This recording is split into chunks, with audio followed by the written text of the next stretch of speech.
Hi everyone, I'm Bahareh Ahkami from Chalmers, and I'm gonna present part of my PhD towards stable and reliable lower limb prosthetic control with signal recorded from motor. Uh, okay, so most of the amputations happen in lower limb all around the world. And when people get amputation, normally their healthcare provider provide them with some kind of prosthetics. And in the case of lower limb, to help them ambulate independently and naturally. Uh, and these legs should help the user move, and so they need to be controlled somehow, and they need to get information either from the patient's body or from the interaction between the patient or user and the environment. And if the leg is not passive and it has kind of microprocessor or a motor, it's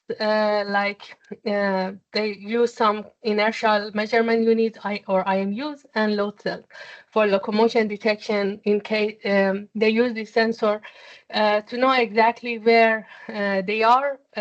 The limb or the prosthetic is in the space, and also understand the interaction between the body and the prosthetics and the environment. Uh, but we have one other source of information, which is the signals from the remnant muscles or EMG. And not using them can lead to unnatural movements and movements that are not the intention of the user. And many researchers around the world are studying the use of electromyography or EMG for control. And they have shown promising results so far that using EMG can lead to a better control. But there is no commercial device that utilizes EMG, and this has many reasons, but the one that I want to mention are that especially for the legs, in order to be able to control the legs, we use surface EMG, the kind of electrodes that you put on top of the skin, and the connection between these electrodes and the limb deteriorates with the movements as they walk, with the motion noise, and also with the sweating. The signal quality changes a lot, and also normally when people get amputation, they get a socket, which means that we have the prosthetics, and then you have a socket around the limb, so it kind of fixes the prosthetic limb. But we have to put these electrodes inside these prosthetics. That makes the even more noise, add more noise to the signal. Also, the algorithms that have been used so far do not have sufficient accuracy. Uh, First, we did a systematic review on the prosthetic control or lower limb intention detection using EMG signal, and we included 121 studies. And what we seen was that we look into the different things that you can separate these studies from each other, but we saw a trend that machine learning methods are more widely used. And in terms of control inputs, EMG and other non-biological signals such as pressure sensor, load cell, goniometer, and IMU were used rather than using EMG alone. But we saw that this field is growing, but there's still a lot. There is a lot that has been done because we still don't have a commercial device that can be used in a daily life. So first, we wanted to develop more algorithms and implement the one that already existing. So we first we look into making an software to be able to record and process signal. And because there wasn't anything open source and available to everyone, we decided to make this software open source. And the goal was to accelerate the production of low limb control algorithms and compare them. We also released a data set from able-bodied participants to make research for the groups that do not have access to equipment easier. Both the software and the link to the data set can be found in the GitHub. And so, as I said, this software can do things from recording the signals to like windowing it, and then feature extraction and classification with different methods. Because it's modular, you can either use the GUI to like change things like the um, window size or changing like different already implemented features and classification methods, or you can like program and add yours if you want. Um, and then we validated our software with a comparison of like our outcome measure, which in this case was the classification accuracy for different sensor configuration of like EMG alone, IMU alone, and EMG plus IMU. We recorded data from 20 able-bodied participants when they were moving in this circuit, as you can see, and we use 8 EMG channels and 3 IMUs, and we use the Delta system. And our recording was that they have like a walking, a stair part, walking again, ramp part, and a stairs, and they had to go back. So we have both a stair and ramp, descent and ascent in the data set. And then when we recorded data, we did the filtering, like a normal notch, and the EMG filter did the windowing on each gauge phase. We had a pressure sensor that we could see if it's a heel contact or toe off. Heel contact means when the foot touches the ground, and toe off is when it is removing from the ground. And we thought these two moments are really important, and it's good to do the classification in these two moments. So we separated the windows around these two occasions, and then we recorded features, different features for EMG and IMU, and then did the LDA classification and with a mode-specific phase dependent, which I will say what it is, and then a tenfold validation. Our classification was a little bit special. We didn't like give the whole modes to our classifier.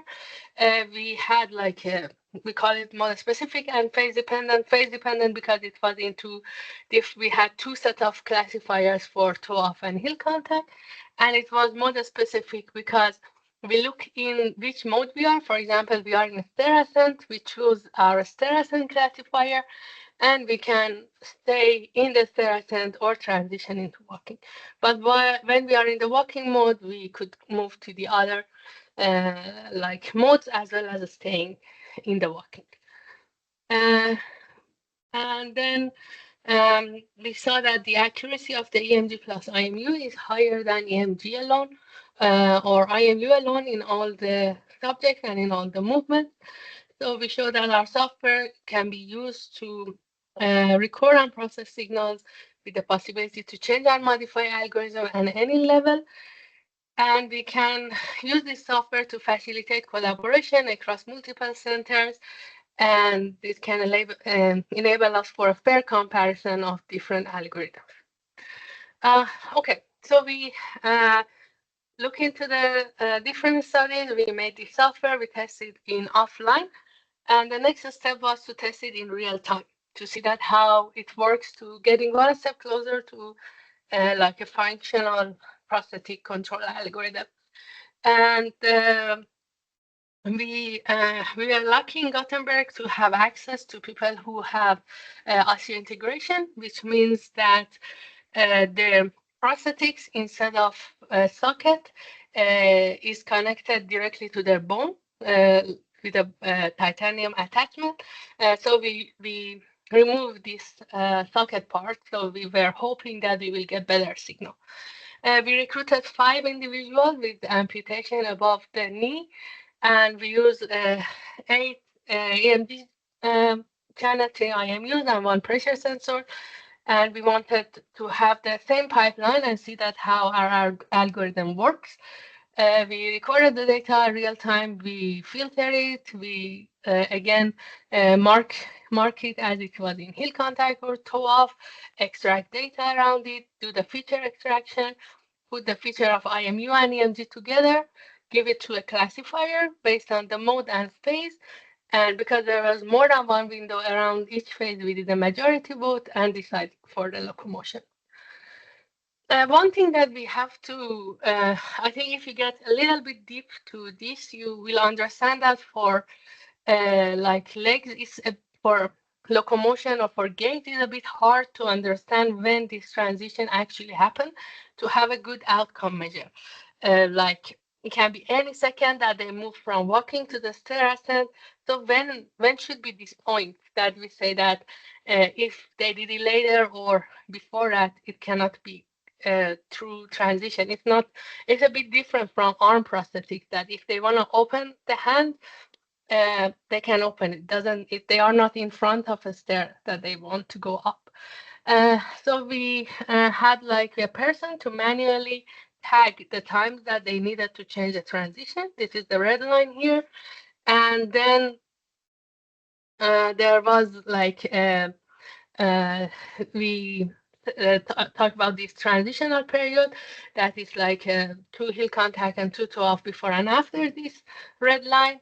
And we thought it would be acceptable to if the algorithm predict the transition in this period.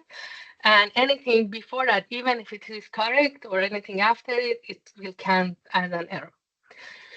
And then if we look at the classification results, we see quite a lot of variation. For example, for TF1 is quite good. TF2 is acceptable, but like we have very high error with TF3.